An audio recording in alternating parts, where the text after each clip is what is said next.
Hey, good morning, everybody. My name is Dan. I am the pastor here in United.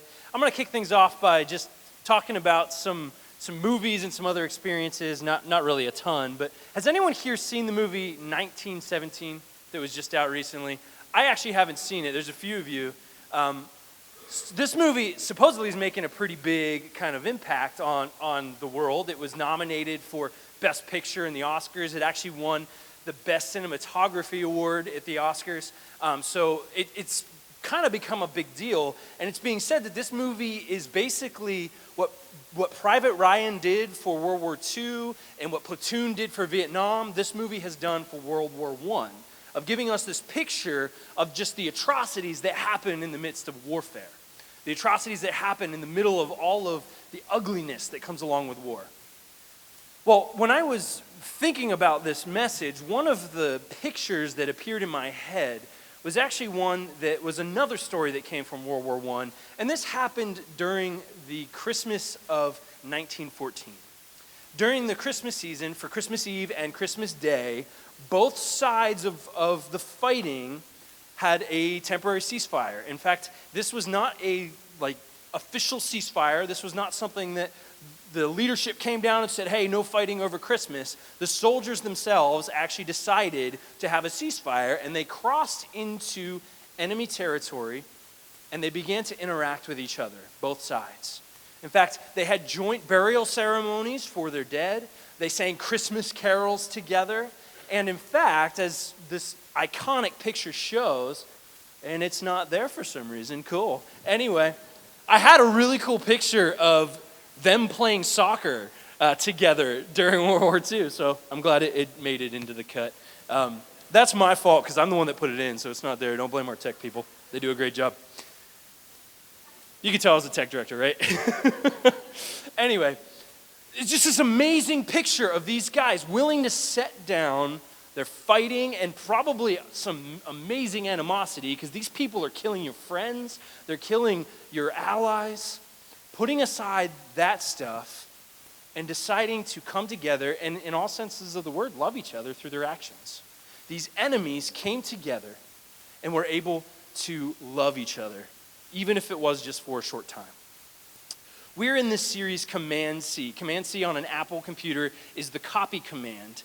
And we are in this series talking about how we can learn how to copy Jesus, how we can learn how to imitate the way in which Jesus shows us how to live, specifically shows us how to love the people around us.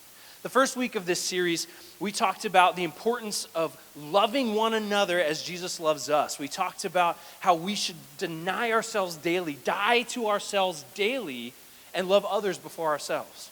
Last week, we looked at the importance of making sure that Jesus is the central focus of our love, that he's the central focus of our worship, and how through that lens, then we should love other people. And we should stop comparing each other to each other and instead look through Jesus to love others. Well, this week, we're looking at another command from Jesus, and it's something that we need to learn how to imitate, and this one is tough. This is not an easy one for us to deal with. This one's actually really challenging. We're talking about loving our enemies. We're talking about loving our enemies. Jesus is showing us how to imitate him by loving our enemies. Have you ever noticed how easily we accept the idea of having enemies? Like, all of us do it. And sometimes it's really innocuous. Maybe it's just something simple like sports teams, right? Everyone has that sports team that they hate. They're the enemies. For most of us who are sane, rational people, it's the Cowboys. For the rest of you, I apologize if you are a Cowboys fan, but it's just the truth. Right? We have no problem calling them our enemies. Sometimes it's just a rival that we have in work that helps us kind of move forward and actually pushes us further. In some ways, it's a positive thing. But then there's the other side of this idea of having enemies that's significantly more harmful. This us versus them mentality that exists all around us. This happens through our politics. This happens through our beliefs. This happens through just people that may have hurt us at some point in time. We draw this line and it's us versus them. And I think so often we go through our lives just trying to manage our interactions with the them. We go through our lives trying so hard to not have to either interact with them, or if we do, we put on the face of politeness that society demands, and we just kind of go through life. Sometimes we don't, obviously. Sometimes we step out of that, but for the most part, that's what we tend to do. But the problem with that is, on the inside, we're actually poisoning ourselves, because these people that we have defined as enemies in our head, we definitely think of significantly worse things than what come out of our mouth. How many times have you walked away from a challenging interaction with somebody and you think, oh, I wish I would have said this, and that would have done it. They would have been done with that. Oh, I wish I would have just been brave enough to take a swing, right? You get all of these things in your head. We hardly ever act out on those. But how do we interact with them in our hearts and our minds? See, I think so many of us have enemies within our hearts. So many of us. And sometimes these are like ridiculous things that are decades old, right? That boss you worked for as a teenager, oh man, I hated that guy, right? You hang on to these things. Sometimes it's the person who picked on you when you were growing up. For some of us, we think our spouse is the enemy because we've drawn this picture and we say we're in a battle with each other instead of pointing in the same direction and realizing the battles in all the situations you're dealing with in life together, not each other. Sometimes it's that politician that's across the aisle, right? We look at them and we go, oh, they make my blood boil. You know how ridiculous that is? We've got this person that you're never going to meet in real life that somehow has the ability to create this emotional response within us. See, we create these enemies within our hearts, and then we act out on those things. Because we want to live the way that our nature tells us to live. We think that the way of the world is the way of doing things. If somebody hurts me, what are we supposed to do? Hurt them back. Get even. Get back to that place where we're causing them hurt and them pain. Eye for an eye, right? Just this week, I think it was Tuesday evening, I was putting the girls to bed, and two of my daughters, the third was with my wife out, and then I had the other two, and I'm putting them to bed, and one of them thought, you know what would be a fun idea? Let's hide behind the door and jump out and scare my sister. So she was hiding behind the bedroom door, and the older daughter then went to go through the room, and this kind of shows where the connection didn't land, because she was hiding on the inside of a door that opens inward. And so my daughter threw the door open, and it slammed into her toes, stubbing her toes. The doorknob smacked her in the face. And so she starts crying, and what does she do? Immediately, she grabs a hold of that door and shoves it right back as hard as she can. So now both of them are screaming and crying. I come into the room trying to decipher what kind of craziness is going on here. You can't understand either of them because so I'm trying to figure out what the situation is and mediate. When, yeah, the first one was an accident and then the second one was intentional. It's this idea that all of us live by, right? The nature we have is to punch back when someone punches, to hurt back, to lash out, to retaliate. And I think there's this thing within us that when we're hurt and we have these enemies, we want them to hurt the way we're hurting. Whether it's a physical thing, whether it's an emotional thing, whatever it is, we can do to cause them to feel the way that we're feeling. We do this because that's what the world tells us we should do. I mean, it's everywhere. This is how we are taught. You're supposed to stand up for yourself and fight through these things. And so often we create this picture that you're my enemy, and so I'm supposed to harm you because that's what you did to me. Jesus tells us, though, something that's different, something that's harder. And this morning, we're going to be looking in the context of imitating Jesus. We're going to be looking at what Jesus tells us we should do and unpack a little bit what that means through this passage we're looking at today. Today, we're going to be looking at Matthew 5, verses 43 through 48. If you've got your Bibles, feel free to pull those out. We're going to be having it up on the screen as well, but we're going to dive into this passage and take a look at what Jesus shows us about loving our enemies. Before we do that, let me give you a little bit of background for what's going on in this passage. This happens in the context of what is called the Sermon on the Mount. So Jesus is actually preaching a sermon to a large crowd of people. So he's been preaching this sermon, and throughout the sermon, he has actually been presenting, this is what you've been told, this is what you believe, and here's the reality. And in all of these circumstances, he raises the bar on what people's expectations are, which makes this really uncomfortable for us. Because some of the things make sense at face value, but then he takes it a step further and you're like, oh, that's hard. I don't know if I can do that. We've talked about a lot in here how a relationship with Jesus is not about a list of rules. It's not about following all of the A through Z that you have listed out of this is what you have to do, and this is what you have to do, and this is what you have to do. A relationship with Jesus is about a relationship with Jesus. The thing is, though, all of those things he lists are our design specs. This is the way he designed us to function as human beings. So it's not about following what's right and wrong when it comes to a list of rules. It's about trying to live into the way in which we're designed. In this passage, Jesus looks at the old way that people thought they were supposed to live and then takes it a step further, blowing it out of the water completely.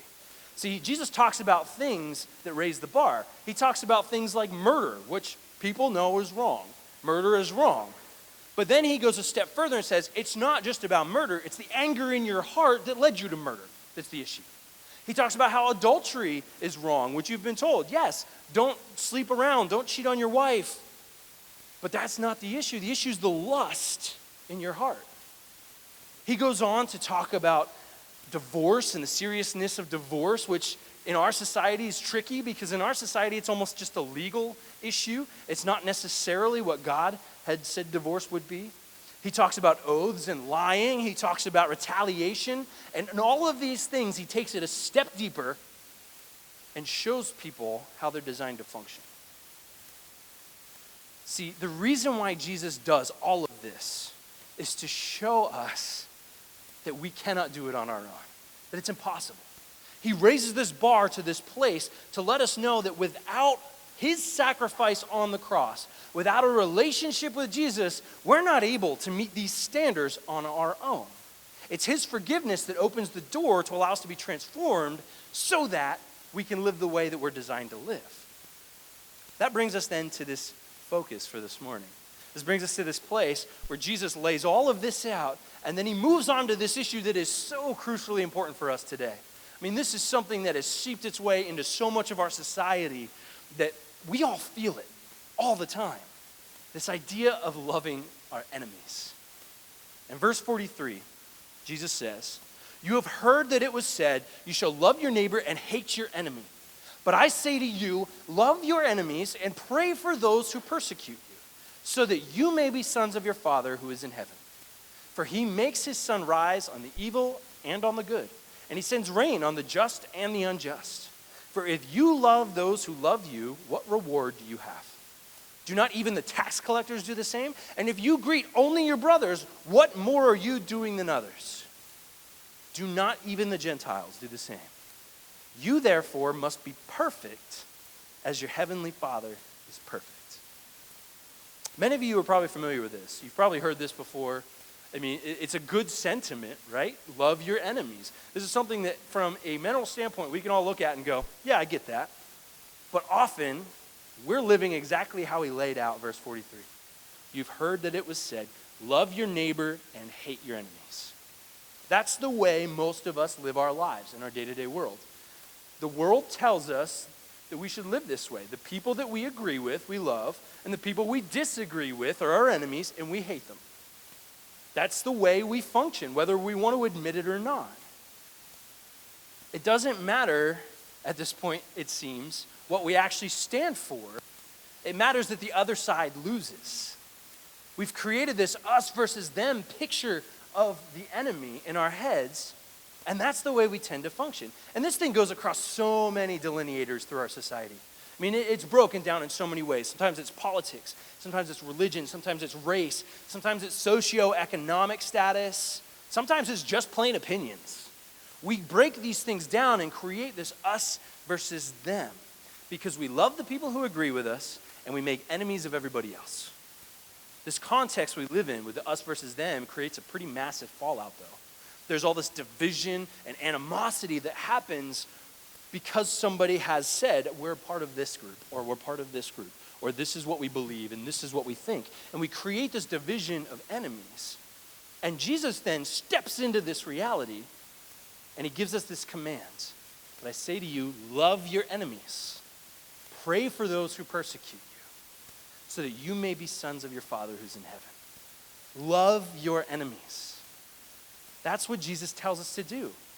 It's what he wants us to imitate. love our enemies.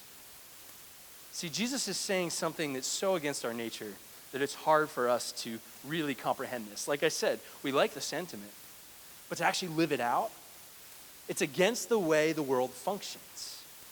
Let's do a little bit of an exercise here this morning. I want you to think through something with me. Think of somebody that you would characterize as an enemy, somebody that you've been opposed to. And I know this is sometimes hard because I've talked to plenty of people that are like, I don't feel like I have any enemies. Just try and process somebody that you've got some sort of major tension with. Maybe it's a coworker that you guys are just butt heads. Maybe they just won't let their political opinion go and you're fighting that all the time. Maybe it's the jerk neighbor that you've been feuding with for years. Maybe it's an ex-boyfriend or girlfriend, ex-husband or wife. Maybe it's a bully, whether it's happening now or when you were younger. Maybe it's the guy who cut you off in traffic. I'm sorry if that was me. Sometimes that happens. Whoever this is, maybe an estranged family member. I want you to grab onto that person. I want you to think about them. I want you to think about the stuff they do to you. I want you to think about the way they make you feel. Do you guys have that? You feel that? Love that person. See the way that makes you feel? You get this feeling right down here in your gut and you go, I don't think I can do that. Man, that's hard. See, that feeling that we get, we immediately want to follow, but you don't understand. You don't understand. You don't know how much they hurt me. You don't know how stupid they are. You don't know how bad of a person that person is. In the middle of that feeling, in the middle of the way we feel in that, Jesus tells us, love your enemy. Love your enemy. Pray for those who persecute you so that we can be children of the Father. I think we feel like we've got this great divide between us and these people that have become enemies in our lives. And I think that's exactly why Jesus follows this up by saying he makes the sun rise on the evil and the good. He sends rain on the just and on the unjust. He says good and evil, just and unjust, they all experience God in the same way. They all experience life the same way. Because see, in this picture, both rain and sun are positives. This is a farming community that he's speaking to. They want the rain. The rain's a good thing. This is the way in which God is saying, good and evil, just and unjust, I bless them the same. See, what he's saying here is there's more common ground for us than these battlegrounds that we've created. There's more common ground that we share with the people that we would characterize as enemies in our hearts and in our minds. Because we all experience moments of joy, moments of loss and suffering. We experience hurt. We experience blessing. We experience all of these things. God blesses good and evil the same, the rain and the sun. Jesus is saying, love your enemy because they need him just as much as you do. Look at verse 46 then. For if you love those who love you, what reward do you have? Do not even the tax collectors do the same? And if you greet only your brothers, what more are you doing than others? Do not even the Gentiles do the same? If we only love the people who love us, the people who we agree with, the people on our team, where's the gain, is what Jesus says. Where's the gain? He uses this picture of the tax collector, and you hear tax collectors mentioned a lot throughout the New Testament, and that's because tax collectors were pretty equally reviled across the board, because these guys were greedy. It wasn't just about the fact that they collected taxes, it was the fact that they overcharged taxes to line their own pockets. And not just that, but a lot of these people were looked at as traitors. Because these people were part of the community. They're people that you grew up with. They're people that you knew. It's Billy from down the street that you used to play kickball with. And this kid grew up, and when the Roman Empire came in and decided to occupy your town and take over, he sided with them instead of the community. That's how people viewed them. They were really hated. Probably the same way that we look at lawyers in our world. Sorry if you're a lawyer. I really don't mean to offend you. But that's the way, the picture they had. They had this gut hatred of these people. And Jesus comes back and says, even these terrible people love the people who love them. Then he turns around and says, do you only greet the people you're comfortable with? Your brothers, your team? What more are you doing? Do not the Gentiles even do that? to the largely Jewish crowd that's listening, they would have heard, even the godless heathens love the people who love them. They love their own. It is easy for us to love the people who are on our side. Easy for us to love the people who are on our side. Parents, it's easy to love your kids for the most part. There's times where it gets challenging, but it's easy to love your kids. It's because they're yours. It's because they're yours. Why do you think every parent ever thinks that their kid is the cutest kid on the planet? It's because they look like you. They're little mini versions of you running around. That's why we love them. That's why it's right there. It's our selfishness coming out. It's like looking in a mirror. Sometimes that hurts a little bit, but they're ours. That's what makes it easy for them to love. And we do the same thing with the people we surround ourselves with, don't we? We surround ourselves with people that think the same way we think, that do the same things we do, that act all the ways that we act, believe the same things that we believe. It is easy to love those people. It's easy to love the people that are practically the same as you.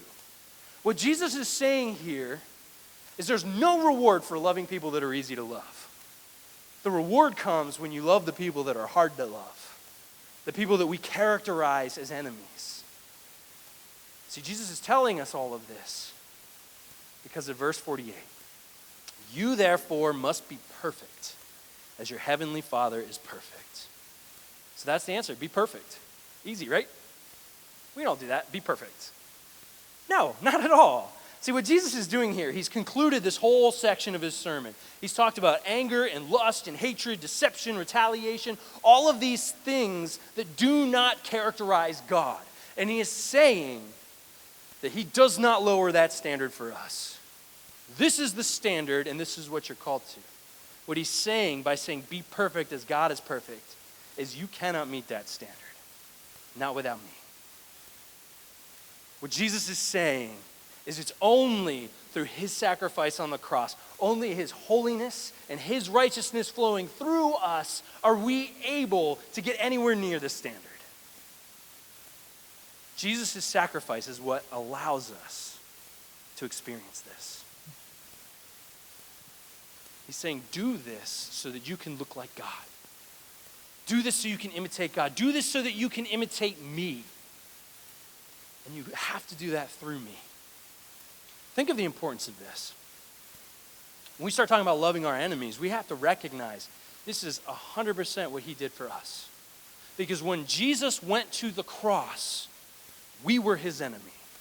We were in complete opposition to Jesus. Every single one of us. Not one of us were on his side. We were the enemy. We were the bad guy. But Jesus loves us to the point of dying on the cross. He dies before us, because of us, for us, and in place of us. Jesus loved us even though we were his enemy. This is why Jesus says, imitate me and love your enemy. Imitate me and love your enemy. So what do we do with this? How does this play out in our day-to-day life? How do we learn how to love our enemy? When you all felt that earlier, that emotion you had, that gut wrench, how do we live this out? How does this work in the real world? Well, first, I think it starts with Jesus. We've got to start with that starting point of understanding that he was able to take us from being his enemy and still sacrifice himself for our sakes, to bring us back into relationship with him. And I think that we can't love the people around us that we characterize as our enemies just by avoiding them. It doesn't work. You're not really loving somebody if you just choose to go way out of the way to make sure you never interact with them. Like Jesus says, pray for those who persecute you. Sometimes I think that means fake it till you make it when it comes to praying for the people who persecute you. I had this experience I think it was my senior year of college. I had 4 roommates, and 3 of those roommates were in a band with me. So we had known each other for years. It was like multiple years of knowing each other. And then this other guy comes along, and we needed another guy for the purpose of our dorm and all that other stuff that we had.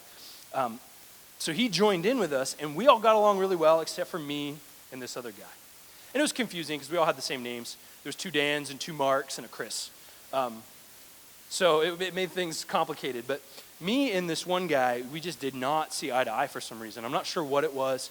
We did share the same room too, which made it even trickier. And so the two of us just started butting heads at some point about halfway through the year. And it just kept going and going and escalating and escalating. And we would fight and we would argue. And it was so frustrating because I found myself starting to hate this guy because I was so sick of the way he was making my living situation feel.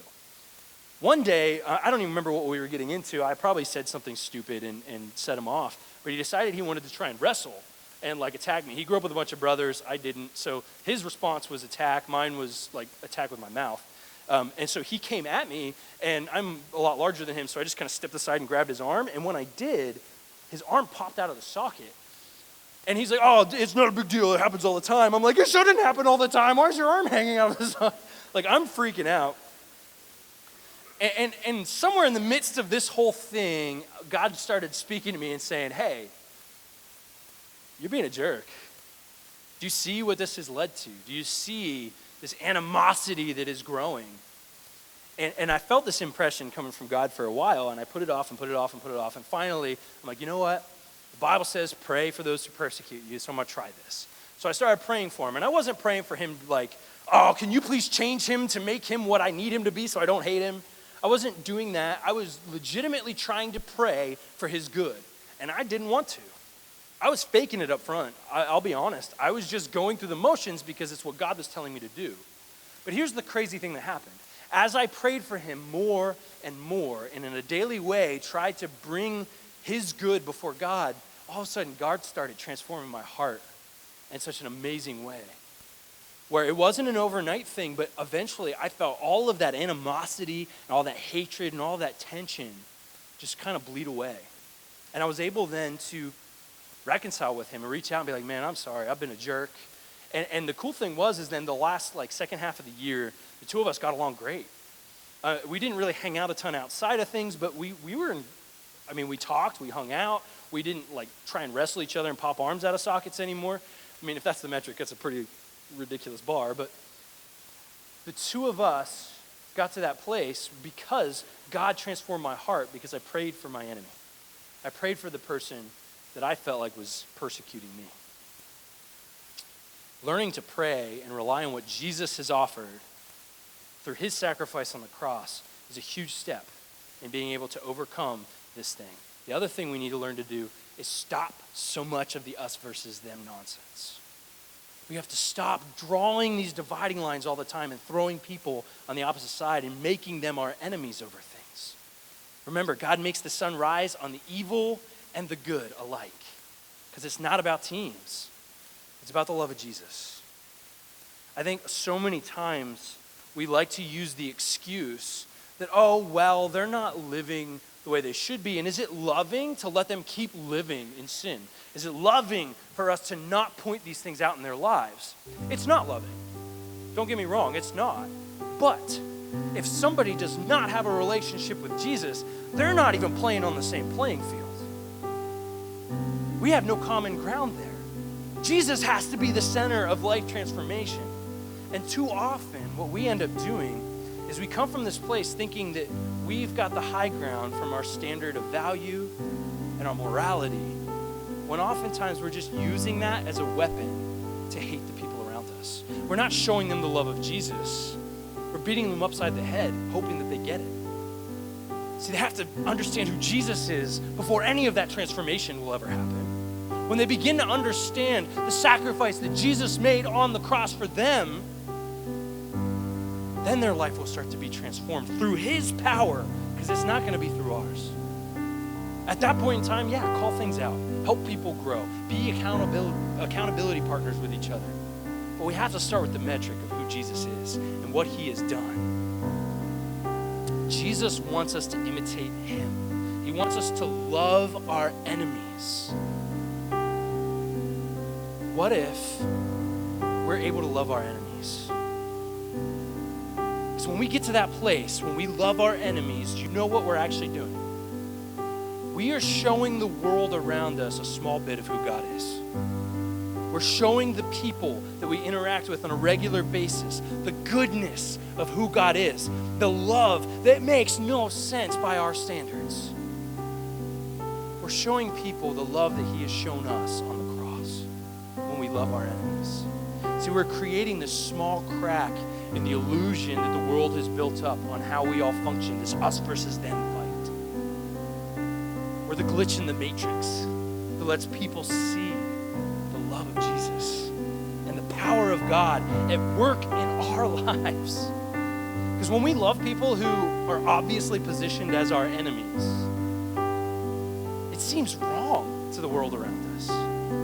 Something's off when they're loving me, even though I'm obviously not making it easy. The question that can't help but be asked in the midst of those situations is, how are you able to love that person? I see what they've done to you. How are you able to do this? And then our answer can only be this: it's because of Jesus. It's the love that Jesus has offered us. It's his power at work within us. See, the way we love our enemies is a powerful indicator of the reality of who God is and his power to change our lives and change the world through us. We need to learn to imitate Jesus in this, to love our enemies. And that's got to start with a relationship with him. If you find yourself here this morning and you've never made that decision to follow Jesus, you've never made the choice to accept the sacrifice that he offers at the cross, the fact that he died to forgive the sins of our lives and give us life, to reconnect us to God. If you've never made that decision, I challenge you here today. Now's the time. Make that choice. Choose to be all in on this. Follow Jesus with everything that you are, because he will transform your life. And it's only through that relationship that we're even remotely able to live the life that we're designed to live. As we wrap things up here this morning, we're going to be singing about this hope that comes from a relationship with Jesus. We sang this a little bit earlier this morning, the song Living Hope. This is going to just be a section of that song reminding us who gives us the ability to love our enemy. Let's stand together. And this morning, if you find yourself being challenged in this direction, you find yourself wanting to step into a relationship with Jesus, or you're in this place where you're just struggling to figure out, how's it even possible to love my enemy? Come have a conversation with me. I would love to sit down, have some coffee with you, be able to just talk this thing out. You can grab me in the back and we can set something up. I'll be standing back there. You can email me. My business card's back on the table. Scan that QR code. That ends up in my inbox as well. Don't just go by doing what you've always done, living by this us versus them mentality that we all have. Learn to follow Jesus and to love your enemy the way he wants us to. Let's sing as we close.